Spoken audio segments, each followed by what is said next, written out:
High everyone, welcome back to my channel.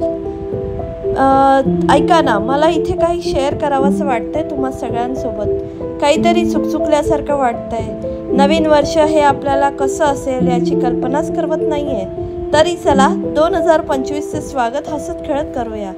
पण जुन्या आठवणी सुद्धा आपल्यासोबत नवीन वर्षात पदार्पण करणार आहेत आणि त्या आठवणी आपल्यापुरताच सीमित राहणार आहे याचीही चाहूल मिळत आहे।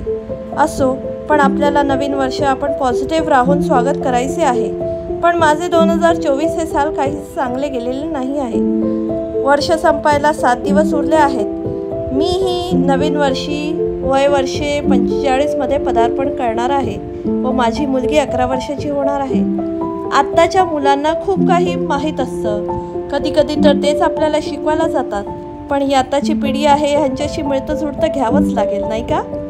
कधी कधी माझी मुलगी असे प्रश्न विचारते की ज्याचं उत्तर मी पटकन देऊ शकत नाही, पण मी तिच्याकडनं थोडा वेळ मागते की मला एवढा वेळ दे, मी तुला ह्याचं उत्तर देते। आणि मी शांत बसून मी त्याच्यावर विचार करते की तिला कसं उत्तर द्यायचं, काय द्यायचं। आपण जरी नवीन वर्षात पदार्पण करत असलो तरी आपले विचार आणि आचरण हे जुनंच असणार आहे, बरं का?